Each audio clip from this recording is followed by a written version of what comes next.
Hello दोस्तों, आप सभी का स्वागत है मेरे YouTube चैनल आत्मा और परमात्मा में। बाबा की कृपा आप सभी पर बनी रहे, आप सब लोग खुशहाल रहें, ऐसी मैं आशा करती हूँ। दोस्तों, जब कोई व्यक्ति या अन्य कोई भी साधक या भक्त किसी मंत्र का लगातार निरंतर जप करता चला जाता है और उसे ऐसे करते हुए काफी समय बीत जाता है, तब उसे अनुभव होने शुरू हो जाते हैं। उसके शरीर में हलचलें होनी शुरू हो जाती हैं। उसके विभिन्न अंगों में जो है कोई ना कोई खिंचाव, दर्द होनी शुरू हो जाती है। तो वह हलचलें क्या होती हैं? क्योंकि तब उन अंगों में हमारे जो मंत्र की ऊर्जा है वह शरीर में प्रविष्ट होना शुरू करती है। उसकी शुरुआत आज्ञा चक्र से होती है। तो सबसे पहले आज्ञा चक्र आपका प्रभावित होता है, वहां से हलचलें होना शुरू हो जाती हैं। कौन सी हलचलें होती हैं, क्या अनुभव होते हैं, क्या लक्षण होते हैं, क्या हमारे शरीर को संकेत मिलते हैं, इस वीडियो के अंतर्गत मैं आपको आज विस्तार से बताऊंगी। लेकिन बताने से पहले आप सभी अगर मेरे चैनल पर नए आए हैं तो मेरे चैनल को सब्सक्राइब करिए और वीडियो को लाइक एंड शेयर करिए। दोस्तों, जब हम साधना करते हैं, किसी मंत्र का जाप करते हैं, तो हर मंत्र की जाप की एक निश्चित संख्या होती है। उसके बाद वह मंत्र जागृत होना शुरू हो जाता है। उसकी एनर्जी हमारे अंदर पैदा होनी शुरू हो जाती है। एनर्जी हमारे चारों तरफ है। यह ब्रह्मांड ही, संसार ही एनर्जी का एक रूप है।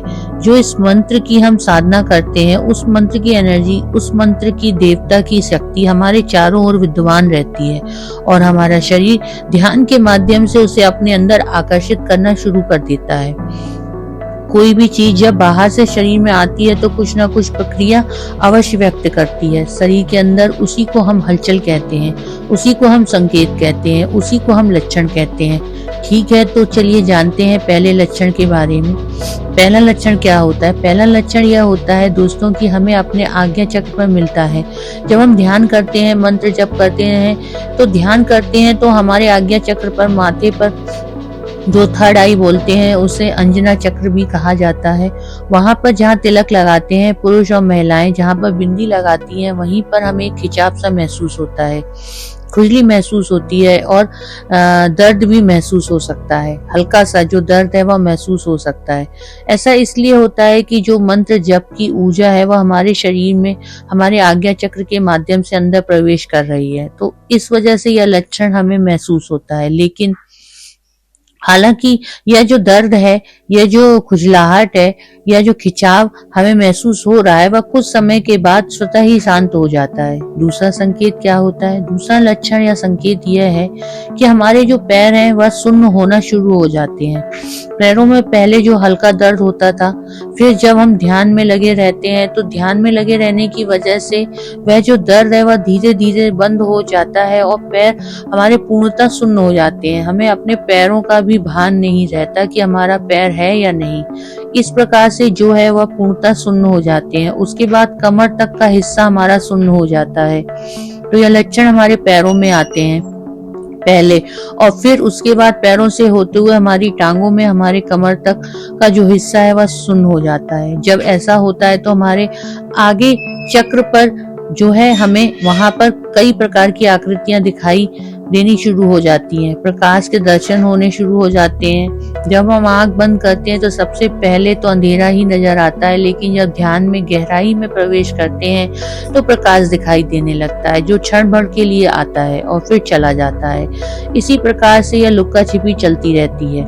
पल भर के लिए प्रकाश आता है और फिर अंधेरा ही दिखाई देता है, फिर प्रकाश आता है और फिर अंधेरा दिखाई देता है।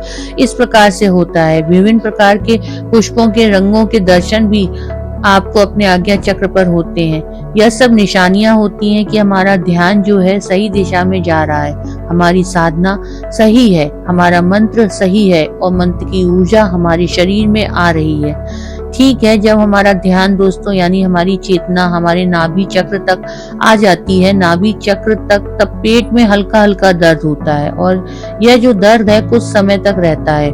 कभी कम भी हो जाता है और कभी ज्यादा भी हमें महसूस होता है। इसके साथ ही कभी शरीर में गर्मी का एहसास होता है तो कभी सर्दी का एहसास होता है, जबकि कमरे का मौसम जो है एक जैसा होता है, लेकिन हमें ऐसा महसूस होता है कि यह सब ऊर्जा की वजह से हो रहा है। मंत्र की ऊर्जा अपना प्रभाव डाल रही होती है शरीर में। जब यह सब होने लगता है, आगे किसी चक्र पर जो काम वासना का क्षेत्र भी है, केंद्र भी है, मूलाधार चक्र जो है, ना मूलाधार चक्र से लेकर नाभि चक्र तक काम का क्षेत्र है, काम वासना का क्षेत्र है। जब हम मंत्र जाप लगातार करते रहते हैं तो ये जो एनर्जी पैदा होती है शरीर में, तो काम वासना का अभाव भी बढ़ जाता है। लेकिन यदि हम उसका नियंत्रण बनाए रखें और अपने मंत्र जाप को जो है चालू रखें, तो कुछ समय के बाद यह काम वासना शांत हो जाती है। तो फिर व्यक्ति जब चाहे अपनी काम वासना पर नियंत्रण पा सकता है। अगला जो पॉइंट है दोस्तों, कि जब हम मंत्र जाप करते रहते हैं और शरीर में ऊर्जा आती है तो हमारा शरीर शांति का अनुभव करता है, बहुत शांत हो जाता है, शरीर होने लगता है, धीरे धीरे एकदम शांत हो जाता है। तब हमें ऐसा लगता है कि हम तो जैसे सो गए हों, और झटके से फिर अपने ध्यान को हम वापस लाते हैं। हमारा ध्यान जो है टूट जाता है, हमें लगता है कि हम सो गए थे, जबकि हम सोए नहीं थे।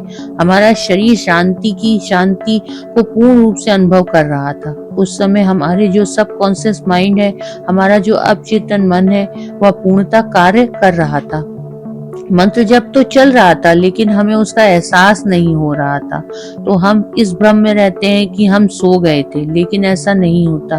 दोस्तों, जिसके साथ भी अनुभव होता है वह बहुत ही खुशनसीब है कि उसका सबकॉन्शियस माइंड जो है एक्टिव होना शुरू हो गया है और आगे वह बहुत तरक्की करेगा। जिसका सबकॉन्शियस माइंड एक्टिव हो जाता है, वो ब्रह्मांड में किसी भी शक्ति को आकर्षित कर सकता है।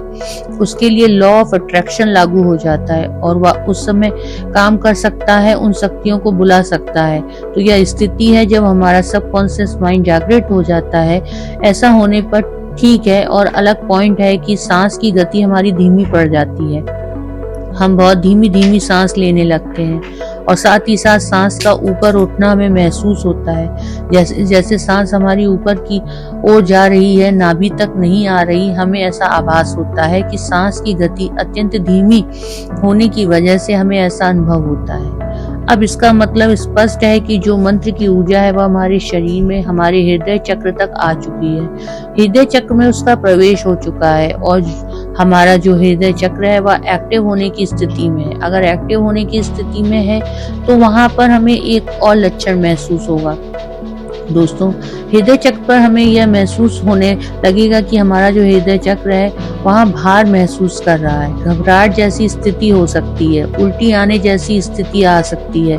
हालांकि उल्टी नहीं होगी, लेकिन उल्टी आने जैसा अनुभव हमें जरूर हो सकता है। तो यह हमारे हृदय पर आकर के यह स्थिति बनती है जब उस ऊर्जा का स्तर हमारे हृदय चक्र की तरफ, हार्ट चक्र की तरफ आकर्षित हो जाता है। जब हम और अधिक ध्यान में जाने लगते हैं तो हमें ऐसा महसूस होता है कि हमारी रीढ़ की हड्डी में चींटी काटने जैसा अनुभव होता है कि चींटियां चल रही हैं। कभी कभी ऐसा लगता है जैसे कोई सर्प चल रहा है। हमारा जो पीठ के ऊपर जो है हमारे कोई सर्प रेंग रहा है। यह हमारी कुंडलिनी शक्ति जागृत होने की निशानी है। हमारी रीढ़ की हड्डी में दर्द भी हो सकता है और सरसराहट जैसा अनुभव भी हमें हो सकता है। तो हमें इससे डरना नहीं है, हमें उसकी चिंता नहीं करनी, क्योंकि यह एक प्राकृतिक प्रक्रिया है। जब ऊर्जा हमारे शरीर में जो उसका रास्ता है वह हमारी रीढ़ की हड्डी से ही होता है। तो निचले चक्रों की ऊर्जा, हमारी कुंडलिनी शक्ति जब ऊपर उठती है तो उसकी जो गति है वह सर्प जैसी गति है। तो हमें ऐसा अनुभव होता है कि कोई सर्प हमारी पीठ पर रेंग रहा है। तो ऐसे में दोस्तों, हमें अपने ध्यान को नहीं तोड़ना है, क्योंकि यह एक स्वाभाविक प्रक्रिया है जो होती ही होती है। जब आप मंत्र और साधना की गहराई में प्रवेश करना शुरू कर देते हैं और हमारी एकाग्रता बढ़ती चली जाती है। अगला पॉइंट है दोस्तों कि जब हमारी चेतना कंठ चक्र तक पहुंचती है तो हमारे कंठ में भी हलचल होना शुरू हो जाती है। हमें घुटन महसूस होने लगती है, हमें हमारी सांसें रुकने जैसा अनुभव होता है और कभी तेज हमें प्यास लगती है, तेज प्यास का हमें अनुभव होता है, गला भी सूखने लगता है, यह और किसी वजह से नहीं होता बल्कि ऊर्जा की वजह से, एनर्जी की वजह से होता है। जब हम निरंतर किसी मंत्र का जाप करते हैं तो हमारा जो कंठ चक्र है वह भी एक्टिव होना शुरू हो जाता है और फिर जाकर के हमारी वही बात आती है जब वह ऊर्जा पूरे समस्त शरीर की ऊर्जा हमारे आज्ञा चक्र पर इकट्ठा होना शुरू हो जाती है। सभी चक्रों को पार करती हुई कुंडलिनी शक्ति हमारे आज्ञा चक्र पर आती है तो हमें वहां पर दो रंग दिखाई देते हैं, एक श्वेत रंग और एक श्याम रंग, काला रंग। यहाँ पर आत्मा और मन की बैठक है। यहीं पर हमें 5 तत्वों के 5 प्रकार के रंग दिखाई देना शुरू हो जाते हैं, ठीक है, जिससे दोस्तों हमें अनुभव होता है कि हमारे शरीर में तत्वों की स्थिति कैसी है और कौन सा तत्व जो है कमजोर है और कौन सा तत्व स्ट्रॉन्ग है, जिससे हम अपने कमजोर तत्व को कैसे बढ़ाएं। तो उसका रंग जो है हमें फीका दिखाई देगा अगर वह तत्व कमजोर है और यहीं पर हमें कभी कभी काला रंग भी दिखाई देने लगता है। जो काला रंग दिखता है वह इस बात का प्रतीक है कि कोई ना कोई नेगेटिव शक्ति जरूर है जो हमारे साथ जुड़ी हुई है, तो हमें इससे बचना होगा। अब इस नेगेटिव ऊर्जा को हम कैसे बचेंगे इसके बारे में जो है हम कभी आपको किसी दूसरी वीडियो में बताएंगे। अगर दोस्तों आपको मेरी ये वीडियो अच्छी लगी हो तो आप मेरे वीडियो को लाइक करें, शेयर करें और मेरे चैनल को सब्सक्राइब करें। मिलते हैं नेक्स्ट वीडियो में, तब तक के लिए जय महादेव।